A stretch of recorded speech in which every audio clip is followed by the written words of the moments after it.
Hello everyone, आप सबका स्वागत है मेरे चैनल राउजा क्लासेस पर।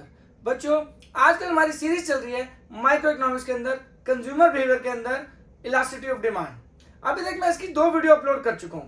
पहली वीडियो में मैंने आपको concept of elasticity of demand पढ़ाया था, दूसरी वीडियो में मैंने आपको degrees of elasticity of demand पढ़ाया था। आज मैं वीडियो नंबर 3 शुरू करने जा रहा हूँ बच्चों, और वीडियो नंबर 3 के अंदर मैं आपको क्या पढ़ाऊंगा, factors affecting elasticity of demand. बच्चों, मेरी आपसे एक रिक्वेस्ट है कि अगर आप factors affecting elasticity of demand समझना चाहते हो तो video number 1 and video number 2 इस पर्टिकुलर सीरीज की जरूर प्लेलिस्ट पे जाके देख लीजिएगा। मैंने एक सेपरेट प्लेलिस्ट में एक सीरीज तैयार अपलोड कर दिया आपके लिए। चलिए, तो यहाँ पे वीडियो नंबर 3 में मैं क्या शुरू करने जा रहा हूं बच्चों, फैक्टर्स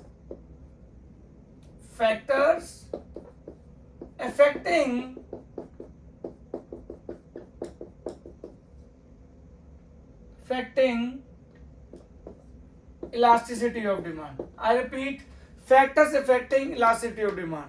बच्चों, factor affecting elasticity of demand से पहले वापस हमें elasticity of demand को समझना पड़ेगा। elasticity of demand का क्या मतलब होता है बच्चों? जब प्राइस ऑफ कमोडिटी किसी भी चीज का बढ़ता है तो क्वांटिटी डिमांडेड ऑफ कमोडिटी क्या हो जाती है, उसकी कम हो जाती है, और जब प्राइस कम होता है तो क्वांटिटी डिमांडेड बढ़ जाती है। But by how much? This how much means किस एक्सटेंट तक प्राइस के चेंज होने से क्वांटिटी में कितना क्वांटम, कितना मैग्नीट्यूड चेंज आएगा, this concept is called as elasticity of demand. अगर इसके फैक्टर समझने हैं बच्चों तो पहले हमें कुछ कंसेप्ट समझने पड़ेंगे इलास्टिसिटी डिमांड के, ताकि हम इसके फैक्टर्स को रिलेट कर पाए। इसके फैक्टर्स जो है बच्चों चेन इफेक्ट्स के थ्रू समझे जाते हैं, यानी आपको एक चीज को नहीं समझना पड़ेगा, एक चीज दूसरे चीज से कैसे लिंक्ड है, वो फिर तीसरी चीज से कैसे लिंक्ड है, ताकि आप वो रिलेशन समझ सको, वो एक चेन इफेक्ट समझ सको, तभी आपको फैक्टर समझ आएंगे। थोड़ा सा मैं इसको एलैबोरेट करता हूं।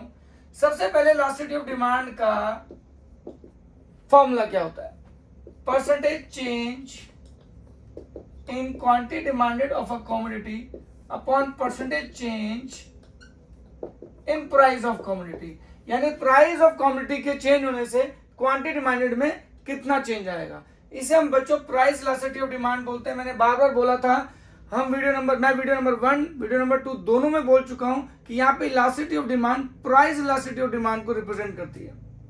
अब इसका मतलब यह कि प्राइस अगर चेंज होगा तो क्वांटिटी डिमांडेड में भी चेंज आएगा। पर बच्चों, there are different types of goods. हर कमोडिटी के प्राइस चेंज होने से जो उसकी क्वांटिटी डिमांडेड में चेंज होने में जो इम्पैक्ट पड़ेगा वो सेम नहीं होता। फॉर एग्जाम्पल, अगर एसी का प्राइस चेंज होगा तो एसी की क्वांटिटी डिमांडेड में जो चेंज आएगा वो डिफरेंट होगा एज कंपेयर टू, सपोज करो, निडल का प्राइस या मैच बॉक्स का प्राइस या सॉल्ट का प्राइस अगर चेंज होगा तो उसकी क्वांटिटी डिमांडेड में जो चेंज आएगा वो डिफरेंट होगा। यानी elasticity of demand her good की डिफरेंट होती है डिपेंडिंग ऑन सर्टेन फैक्टर्स। तो उन्हीं फैक्टर्स को हम पढ़ने जा रहे हैं, what are the factor affecting elasticity of demand. तो अब यहां पे देखेंगे, क्योंकि प्राइस इलास्टिसिटी ऑफ डिमांड है तो यहां पे एक वर्ड आता है प्राइस सेंसिटिविटी। आई रिपीट, इसको लिख लेना प्लीज, बहुत इंपॉर्टेंट है। प्राइस सेंसिटिविटी, प्राइस सेंसिटिविटी क्या है कि अगर प्राइस के चेंज होने से क्वांटिटी डिमांडेड में ज्यादा चेंज आता है, यानी कि प्राइस सेंसिटिविटी बढ़ जाती है। कंज्यूमर बिहेवियर पढ़ रहे हो आप बच्चों, कंज्यूमर का बिहेवियर है। इलास्टिसिटी ऑफ डिमांड किस टॉपिक का पार्ट है, कंज्यूमर बिहेवियर। कंज्यूमर बिहेवियर मतलब कंज्यूमर की साइकी। कंज्यूमर की साइकी को हमने किससे रिलेट करना है यहाँ पे, प्राइस सेंसिटिव, कि मैं किन चीजों से प्राइस सेंसिटिव हूं और किन चीजों के लिए प्राइस सेंसिटिव नहीं हूं। यानी क्या चीजें मेरे दिमाग में प्राइस को देख के ही मैं चीज को, मतलब मेरी डिमांड ऊपर नीचे हो सकती है, और क्या चीजों की डिमांड मेरे को प्राइस को मैं नहीं देखूंगा बट फिर मैं खरीद लूंगा। तो प्राइस सेंसिटिविटी का मतलब ये होता है कि प्राइस के अकॉर्डिंगली मेरी डिमांड में चेंज होने की टेंडेंसी। तो अगर कोई चीज प्राइस सेंसिटिव ज्यादा है, अगर किसी चीज की प्राइस सेंसिटिविटी ज्यादा है, जैसे इसका एग्जांपल एसी की, सबसे आजकल का सबसे बड़ा एग्जांपल आईफोन। अगर आईफोन सस्ते होंगे तो उसकी क्वांटिटी डिमांडेड में एकदम ड्रास्टिक चेंज आएगा। देखना, दुकानों के पास, स्टोर के बाद, एप्पल स्टोर के बाद भीड़ लग जाएगी। तो यानी कि एप्पल का जो फोन है वो प्राइस सेंसिटिव फोन है। यही अगर सॉल्ट के दाम अगर कम हो जाएंगे तो ऐसा नहीं है कि जनरल स्टोर पे जाके भीड़ लग जाएगी, नहीं जी कि आज नमक सस्ता हो गया तो लाइन में लगे रहो बस कि नमक बहुत सस्ता हो गया तो हम ज्यादा नमक खाएंगे, ऐसा नहीं होगा। यानी नमक की प्राइस सेंसिटिविटी कम है।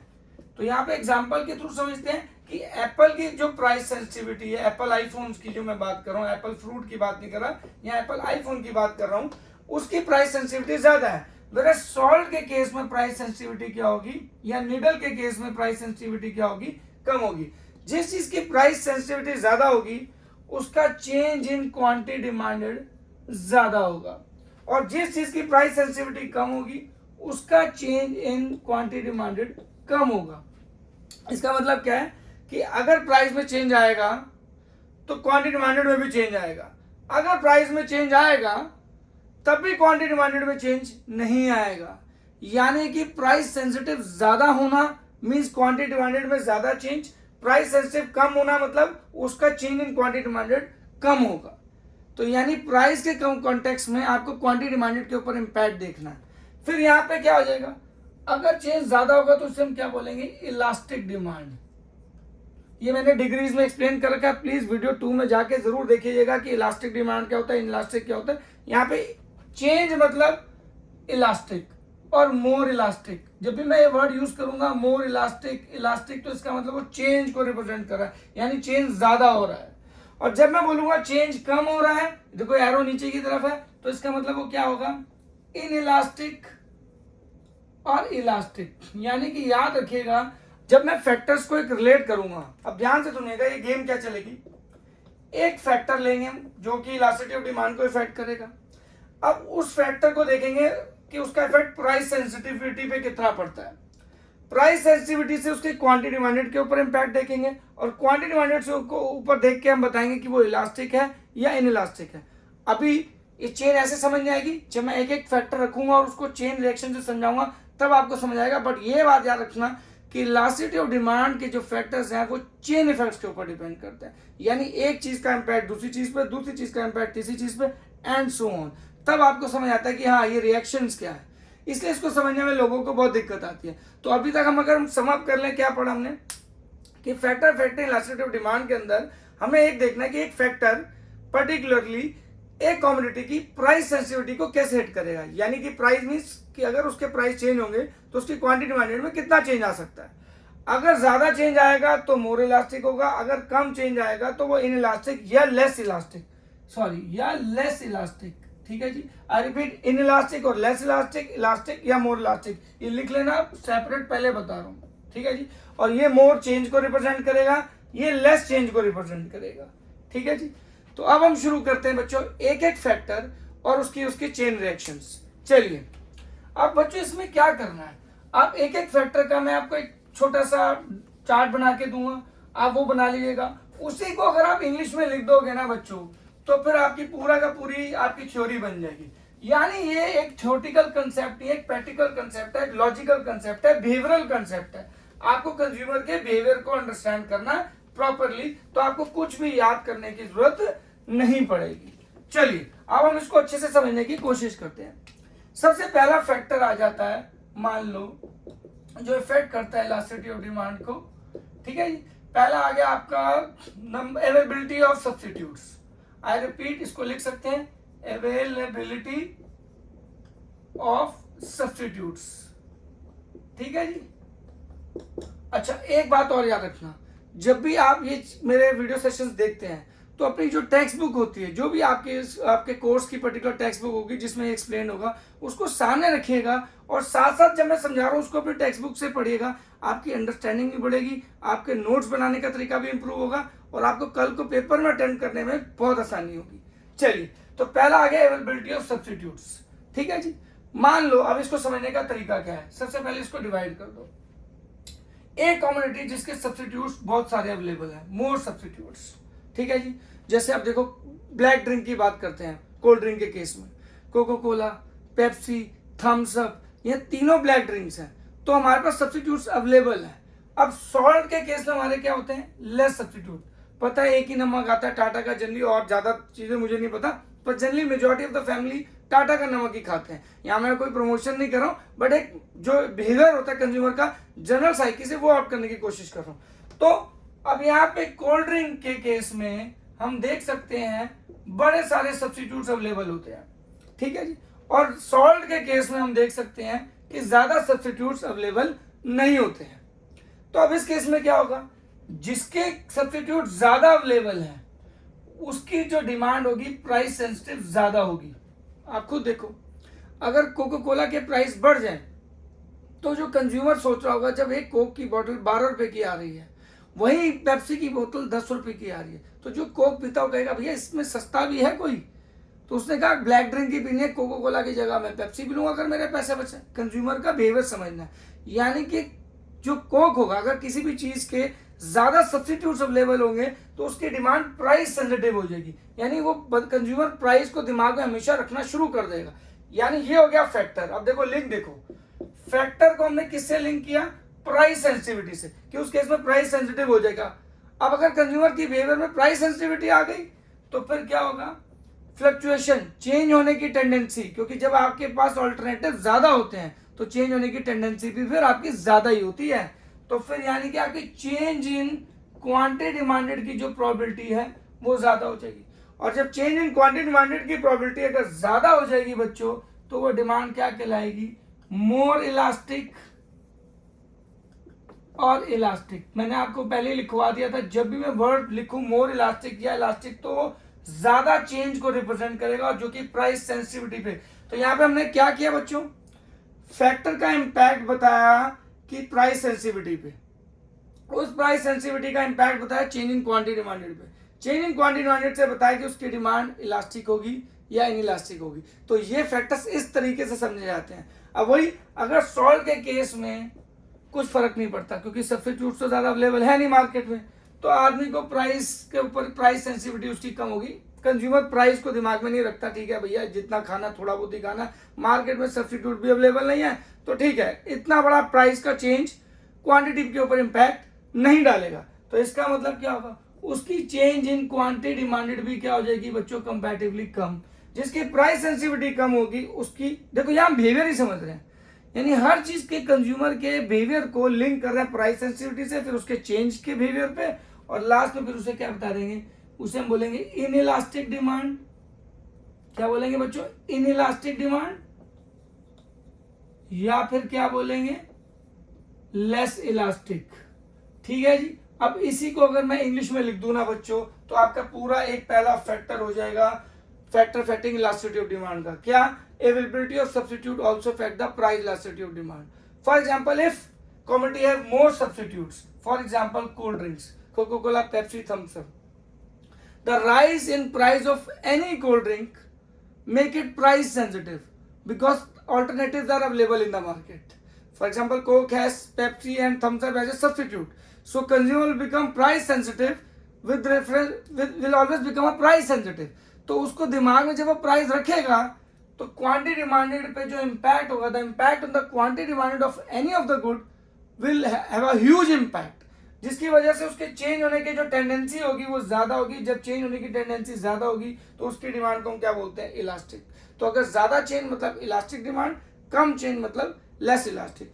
तो on the other hand, for example the commodity has less number of substitutes available, for example salt, तो it is price sensitive. Consumer does not behave with reference to price because he knows that salt does not have any more substitutes available in the market, so he will be less price sensitive. अगर वो price sensitive कम होगा तो obviously change in quantity demanded of the salt will also be less, और इसलिए उसकी demand क्या कहलाएगी, inelastic और less elastic।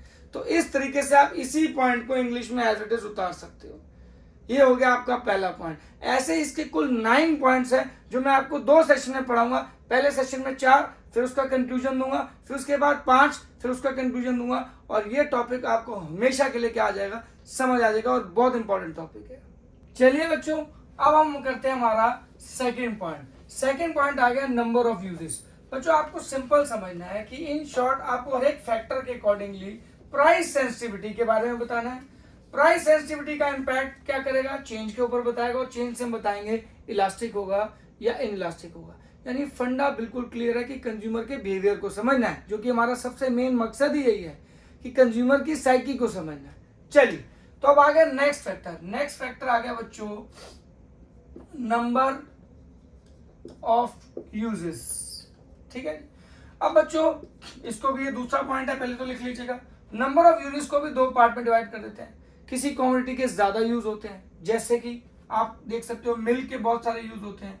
Milk can be use for babies drinking purpose, for making sweets like curd, for making sweets like kheer, custard, for making cheese, for making tea. So milk can be put into several uses. For example, आप इसका दूसरा example ले सकते हो electricity. अब electricity से कितने सारे अप्लायंसेस चलते हैं, आप खुद देखो. टीवी, हीटर, एसी, फ्रिज, घर के अंदर जितने भी अप्लायंसेस हैं सब इलेक्ट्रिसिटी से यूज होते हैं. यानी कि basically there are some commodities जिसके बहुत सारे यूजेस होते हैं. ऑन द अदर हैंड ऐसी बहुत सारी कमोडिटी होती है जिसके यूजेस बहुत कम है. फॉर एग्जांपल अगेन सॉल्ट का यूज बहुत कम होता है, सिर्फ एक मिनिमल क्वांटिटी में ही डलता है और उसको उसी क्वांटिटी में हम यूज करते हैं. ऐसी बहुत सारी चीजें हैं लाइफ में जिनके यूजेस क्या होते हैं, बहुत कम होते हैं, फ्यू और लेस यूजेस. ठीक है जी. तो अब इसको हम किस तरीके से डिवाइड करेंगे, मोर यूजेस एंड लेस यूजेस, और इसी के अकॉर्डिंगली क्या करेंगे, प्राइस सेंसिटिविटी के ऊपर इंपैक्ट देखेंगे. अब ये हो गया हमारा फैक्टर. ठीक है जी. Point to be noted, factor किसको इफेक्ट करेगा, अगेन यहाँ पे आप नोट्स बना सकते हो.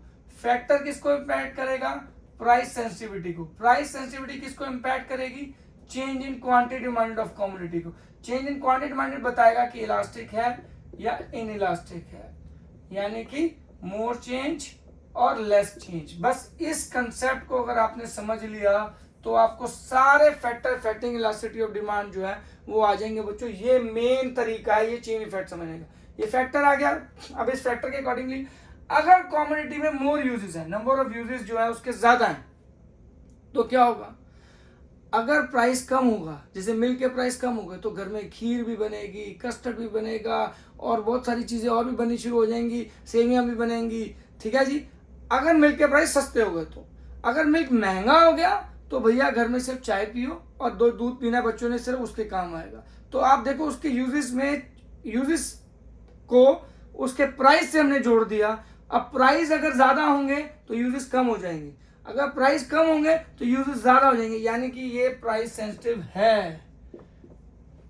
यानी जिस कमोडिटी के यूजेस ज्यादा होते हैं उसकी प्राइस सेंसिटिविटी क्या होती है, ज्यादा हो जाती है. अब प्राइस सेंसिटिविटी ज्यादा होने की वजह से जो क्वांटिटी डिमांड ऑफ कमोडिटी यानी मिल्क या इलेक्ट्रिसिटी के ऊपर जो उसकी क्वांटिटी डिमांडेड में चेंज आएगा वो ज्यादा होगा. जब वो ज्यादा होगा तो उसकी डिमांड को हम क्या बोलेंगे, इलास्टिक डिमांड. यानी कि अगर किसी कमोडिटी के ज्यादा यूजेस हैं तो उसकी प्राइस सेंसिटिविटी ज्यादा हो जाएगी, जिसकी वजह से उसकी change in quantity demanded, I repeat, change in quantity demanded commodity ज्यादा हो जाएगी. जिसकी अगर चेंज ज्यादा होगा, आई रिपीट, अगर चेंज ज्यादा होगा तो उसे इलास्टिक डिमांड बोलते हैं. On the other hand salt के अगर लेस यूजेस हैं तो क्या होगा, इसकी प्राइस सेंसिटिविटी कम होगी. प्राइस का इतना बड़ा इंपैक्ट कंज्यूमर दिमाग में रख के नहीं चलेगा, इस पर्टिकुलर कमोडिटी को दिमाग में रखे. यानी जिसके भी यूजेस कम होते हैं, जिस कमोडिटी के यूजेस भी कम होते हैं वो प्राइस सेंसिटिव कम होगी. प्राइस सेंसिटिव कम होगी तो प्राइस की वजह से change in quantity of commodity भी क्या होगी, कम होगी. अगर वो कम होगी तो फिर उसे क्या कहेंगे बच्चों, इन इलास्टिक डिमांड और less elastic. I repeat, in elastic demand और लेस इलास्टिक. ठीक है जी.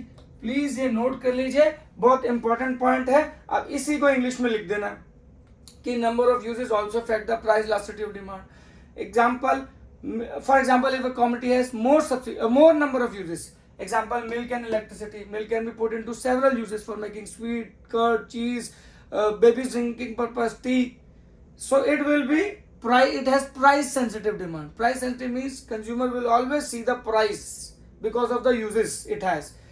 If it is price sensitive, there will be more tendency of change in their quantity demanded. If the tendency of change is more with reference to price, then it will called as elastic demand or vice versa. तो अब इसी चीज को exact अगर आप अपनी book, text book में, किसी भी बुक में आप देखेंगे जब इंग्लिश में लिखा होगा तो वो इसी कंसेप्ट को बस उन्होंने इंग्लिश में एक्सप्लेन कर रखा है स्टेटमेंट फॉर्म में.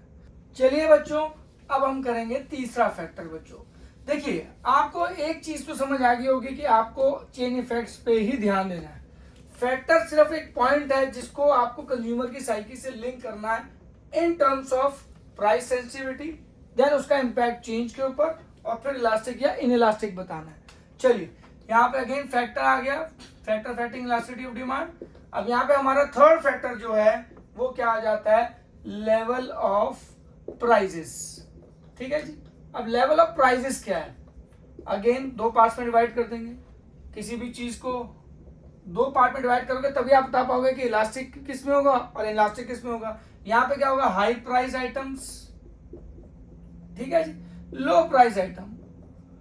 अब आप देखिए कि जैसे हमारी हाई प्राइस आइटम है, हाई प्राइस आइटम कैसे हो सकती है, एसी, स्मार्ट टीवी, ठीक है जी, आईफोन्स, उसके बाद रेफ्रिजरेटर, ये सारी हमारी हाई प्राइस आइटम्स।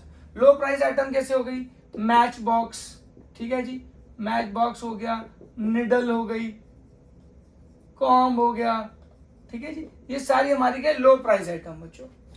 अब कंज्यूमर खुद कॉमन सेंस लगाइए, हमें कंज्यूमर का बिहेवियर पढ़ना है। आपको क्या लगता है, दिमाग खुद ऐसे कंज्यूमर की साइकी से सोचिए, बिकॉज हम सब कंज्यूमर हैं। हम किसको लेके ज्यादा प्राइस सेंसिटिव होंगे, जो हाई प्राइस आइटम होगी। कॉमन सेंस ही प्रिवेल करती है। इकोनॉमिक्स इज 90% कॉमन सेंस, अगर आप क्योंकि उस साइकी को समझ जाओ तो यहाँ पे खुद देखिए, अगर हाई प्राइस आइटम होगी तो आपको फैक्टर को किससे लिंक करना है, प्राइस सेंसिटिविटी से। तो but obviously high price item की प्राइस सेंसिटिविटी हमेशा क्या होगी, ज्यादा होगी। अगर एसी के प्राइस चेंज होते, जैसे अब दिवाली के टाइम पे अगर सेल लग जाती है, वो कहते हैं जी एसी सस्ता हो गया, वॉशिंग मशीन सस्ती हो गई, टीवी सस्ता हो गया, तो हम डिमांड बढ़ा देते हैं, यानी प्राइस सेंसिटिव हैं। तो जब किसी जो आइटम महंगी होगी तो उसकी प्राइस सेंसिटिविटी हमेशा ज्यादा होगी कंज्यूमर पॉइंट ऑफ व्यू से। जब भी जिस चीज की प्राइस सेंसिटिविटी ज्यादा होगी तो उसका change in quantity demanded of a commodity भी क्या होगा, ज्यादा होगा। और अगर चेंज ज्यादा होगा तो फिर अल्टीमेटली उसे क्या बोलेंगे, इलास्टिक डिमांड या फिर मोर इलास्टिक। उसकी डिमांड क्या बोलेंगे, इलास्टिक डिमांड या मोर इलास्टिक डिमांड। ये प्लीज इसको नोट कर लीजिए। ऑन द अदर हैंड अगर लो प्राइस आइटम है जैसे match box, needle, com, consumer को क्या फर्क पड़ता है अगर माचिस 5 रुपए से 10 की होगी, डबल भी होगी तब भी फर्क नहीं पड़ेगा क्योंकि वो लो प्राइस आइटम है। तो उस केस में क्या होगा बच्चों, कंज्यूमर की प्राइस सेंसिटिविटी बहुत कम होगी क्योंकि कंज्यूमर को फर्क नहीं पड़ता उसके प्राइस से। वो पहले इतनी सस्ती है कि अगर वो डबल भी हो गई तो उसके ऊपर इतना इम्पैक्ट नहीं पड़ने वाला। जब उसको इम्पैक्ट नहीं पड़ेगा तो उसकी सेंसिटिविटी कम हो जाएगी। और अगर उसकी प्राइस सेंसिटिव कम है तो बट ऑब्वियसली उसकी change in quantity demanded of commodity भी क्या होगी, कम होगी। और अगर वो कम होगी तो उसे हम क्या बोलेंगे बच्चों, उसकी इनइलास्टिक डिमांड बोलेंगे या फिर लेस इलास्टिक डिमांड बोलेंगे, लेस इलास्टिक डिमांड बोलेंगे। तो आप देखिए सिंपल फैक्टर है, फैक्टर को मैंने लिंक किससे किया, प्राइस सेंसिटिविटी से। प्राइस सेंसिटिविटी को चेंज से, चेंज के बाद बताना इलास्टिक या इनइलास्टिक, यानी मोर चेंज और लेस चेंज। चलिए बच्चों अब यहाँ पे हम क्या करेंगे, फोर्थ फैक्टर करेंगे, which factor effect price elasticity of demand.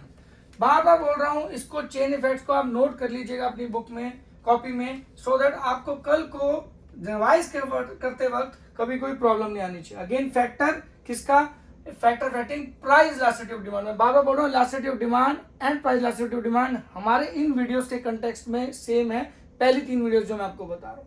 चलिए अब आ जाइए, यहाँ पे फैक्टर लिखते हैं। फोर्थ फैक्टर जो है हमारा वो आ गया लेवल ऑफ इनकम लेवल। इसको क्या ले लेते हैं, इनकम लेवल। अगेन इसको भी 2 पार्ट में डिवाइड कर देंगे, high income group people, low income group people. देखो बच्चों, जिनकी इनकम काफी हाई होती है, ठीक है ना, हाई इनकम, अब वो प्राइस सेंसिटिविटी कम होगी, उनको क्या फर्क पड़ता है, गेहूं महंगा हो गया, चावल महंगा हो गया, टमाटर महंगा हो गया, टिंडे महंगे हो गए या एसी महंगा हो रहा है। अगर अपर मिडिल क्लास या रिच क्लास को कोई फर्क नहीं पड़ता कि वो कभी भी प्राइस को दिमाग में रखते नहीं चीज खरीदने से पहले, क्योंकि उनके पास इनकम इतनी है तो उनको प्राइस देखने की जरूरत ही नहीं पड़ती।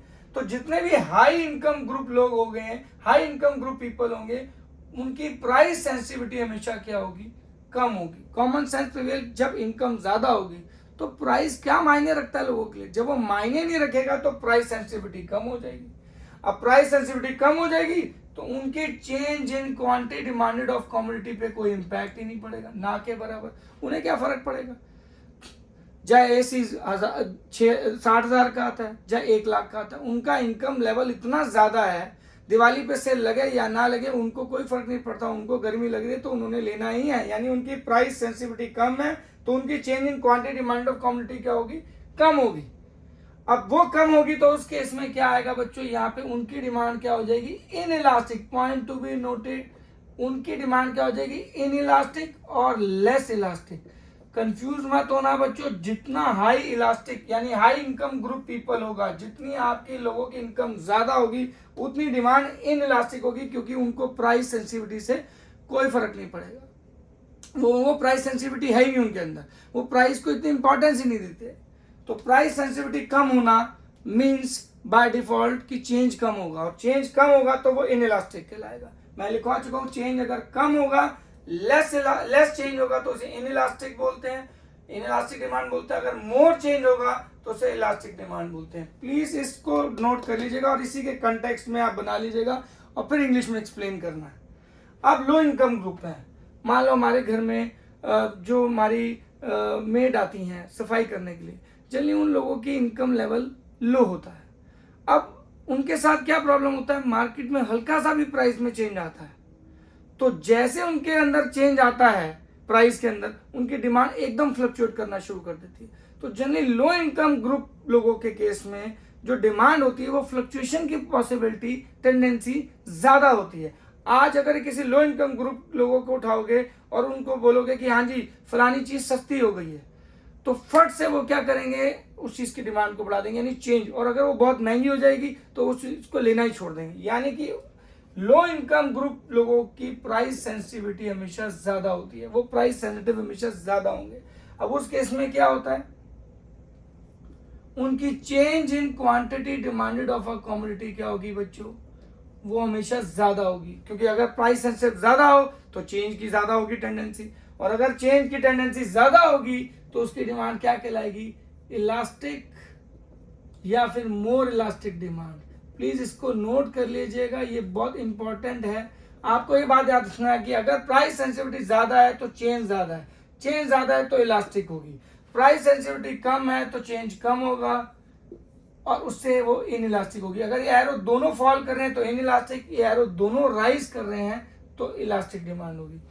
आई होप बच्चों ये आपको चारों पॉइंट्स बड़े अच्छे से समझ आए होंगे। Availability of substitutes, number of uses, level of prices and income level. अब मैं चारों पॉइंट्स का कंक्लूजन बताता हूँ, इसके बाद में एक सेपरेट सेशन पार्ट 2 इसका लेके आऊंगा वीडियो के अंदर, जिसमें 5 पॉइंट्स और कवर करूंगा विद देयर कंक्लूजन।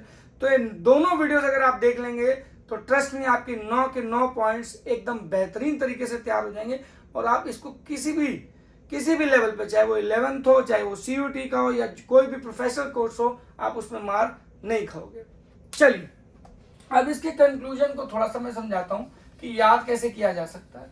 आप क्या करना बच्चों, एक चार्ट बना लेना या एक बॉक्स बना लेना जिसे हम कहते हैं, ठीक है। अब इस बॉक्स को कैसे करेंगे, चलिए यहां पे एक बॉक्स बना लीजिए ऐसे, ठीक है जी। उस बॉक्स में बड़ा बड़ा लिख लीजिए मोर इलास्टिक,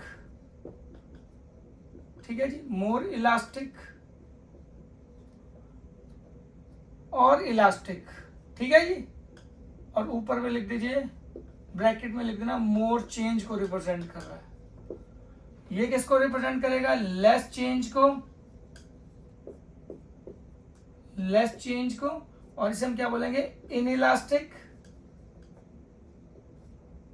और लेस इलास्टिक। प्लीज लिख लीजिएगा, सारी गेम नोट्स बनाने की है, उसके बाद आपको जरूरत नहीं पड़ेगी किताब को देखने की भी, जब आप बना लोगे एक बार में तो रिवीजन के टाइम में नोट्स बहुत काम आएंगे। अब यहां पे लिख लीजिए फैक्टर, ठीक है, यहां पे लिख लीजिए फैक्टर। ये एक छोटा सा बॉक्स आपको बहुत हेल्प कर देगा लाइफ में समझने के लिए, ठीक है जी। ये हो गया आपका फैक्टर। चलिए अब यहां पे हम एक बॉक्स बना लेते हैं, और ये हो गया नंबर ऑफ फैक्टर। चलिए फैक्टर नंबर 1 हमारा क्या था बच्चों, number of availability of substitutes, यही था आई थिंक, हाँ, अवेलेबिलिटी ऑफ सब्स्टिट्यूट्स। तो अवेलेबिलिटी ऑफ सब्स्टिट्यूट्स के अकॉर्डिंगली क्या होगा, अगर मोर सब्स्टिट्यूट्स अवेलेबल होंगे, मोर सब्स्टिट्यूट अवेलेबल होंगे तो हमारी डिमांड मोर चेंज होने की टेंडेंसी ज्यादा है। पॉइंट टू बी नोटेड, यहां लिखा फैक्टर अवेलेबिलिटी ऑफ सब्स्टिट्यूट, पूरा लिख लिया। अवेलेबिलिटी ऑफ सब्स्टिट्यूट, पूरा ऐसे लिख दिया, ठीक है जी। मोर सब्स्टिट्यूट अवेलेबल है तो मोर चेंज होने की टेंडेंसी होगी, तो मोर इलास्टिक होगा। लेस सब्स्टिट्यूट्स अवेलेबल होंगे तो लेस चेंज होने की टेंडेंसी होगी, तो इनइलास्टिक डिमांड होगी। आप खुद देख लो कि आपके लिए कितना आसान है एक बॉक्स बना के सिर्फ ये बना लेना, यानी, और इस पर आप लिख सकते हो, यहाँ पे ये भी लिख लेना, ये ज्यादा प्राइस सेंसिटिव है, ये प्राइस सेंसिटिव कम है, ये भी बॉक्स में बना लीजिए। तो आप देखो एक बॉक्स से सारा कुछ आपका हो गया, और इसको पेपर में बस इंग्लिश में एज इट इज लिख दोगे तो आपके सारे फैक्टर हो जाएंगे।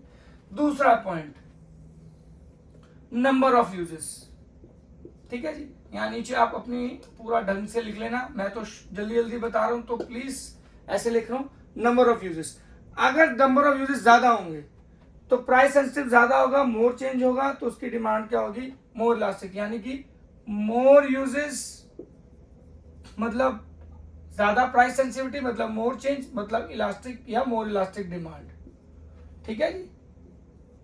और यहां पे क्या होगा बच्चों, same on the other side, number of uses अगर लेस होंगे, लेस यूजेस, तो क्या होगा बच्चों, उसकी प्राइस सेंसिटिविटी कम होगी, लेस चेंज तो इनइलास्टिक और लेस इलास्टिक। तो आप देखो एक शॉर्ट नोट से आपके पास सारे, ये जब 9 के 9 बना लोगे आप, तो एक बॉक्स से ही आप रिवाइज कर लोगे, और मात्र 5 मिनट में आप पूरा टॉपिक रिवाइज कर लोगे, जिसको करने में लोगों को आधे से पौना घंटा लगता है। चलिए third point, level of prices. Level of prices, अगर प्राइसेस ज्यादा होंगे, हाई प्राइस होगा कमोडिटी का, तो उसमें हमेशा प्राइस सेंसिटिविटी ज्यादा होगी। ये मैं डिटेल में ऑलरेडी एक्सप्लेन कर चुका हूं, बस आपको शॉर्ट में तैयार करना। तो प्राइस सेंसिटिविटी ज्यादा होगी, प्राइस सेंसिटिविटी मतलब मोर चेंज, मोर चेंज मतलब मोर इलास्टिक डिमांड और elastic demand. On the other hand low price item, अगर लो प्राइस होगा तो आपकी प्राइस सेंसिटिविटी क्या होगी, कम होगी, तो लेस चेंज होगा, जिसे इनइलास्टिक और लेस इलास्टिक डिमांड होगी। आप खुद सोचो एक शॉर्ट नोट से आपकी कितनी हेल्प हो रही है। फिर आपका फोर्थ पॉइंट, इनकम लेवल। आपको हर एक पॉइंट को, फैक्टर को यहाँ पे लिखना है और उसके अकॉर्डिंगली बॉक्स बनाना है, तो it will be of great help, trust me, ये आपको बहुत काम आने वाला है ये बॉक्स। और ये बहुत सारी और भी डिमांड के कंसेप्ट में या किसी और इकोनॉमिक्स के कंसेप्ट में भी आप ऐसा बना सकते हो, it will be very fruitful. चलिए, तो इनकम लेवल में क्या होगा, अगर आपका लो इनकम ग्रुप होगा, लो इनकम ग्रुप होगा, तो आपकी प्राइस सेंसिटिविटी ज्यादा होगी, प्राइस सेंसिटिविटी ज्यादा होगी तो मोर चेंज होने की टेंडेंसी हो जाएगी, जिसकी वजह से मोर इलास्टिक। और अगर आपका हाई इनकम ग्रुप होगा, हाई इनकम ग्रुप पीपल होगा, हाई इनकम ग्रुप की डिमांड क्या होगी, वो कम प्राइस सेंसिटिव होगी क्योंकि पैसा बहुत है, लेस चेंज होंगे तो इनइलास्टिक और लेस इलास्टिक। तो आपको चारों फैक्टर्स का मैंने कंक्लूजन बॉक्स, इसे हम बोल सकते हैं कंक्लूजन बॉक्स। और ये अब जब मैं अगले 5 फैक्टर्स और करूंगा, क्योंकि कुल 9 फैक्टर्स हैं बच्चों, 9 फैक्टर्स में से मैंने 4 कवर कर दिए, 5 पार्ट 2 में कवर होंगे। बने रहिएगा मेरे चैनल में, ऐसी बहुत सारी इंटरेस्टिंग वीडियोस आएंगी और न्यूमेरिकल्स के साथ आएंगे इस बार। और ये टॉपिक आपका इतना अच्छे से हो जाएगा कि आपको फ्यूचर में कभी दिक्कत नहीं आएगी। 11 से इसके नोट्स बनाने शुरू कर दीजिएगा। बने रहिए मेरे चैनल पे, खूब सारी वीडियोस आने वाली हैं। नमस्कार, जय हिंद, take care, God bless you all.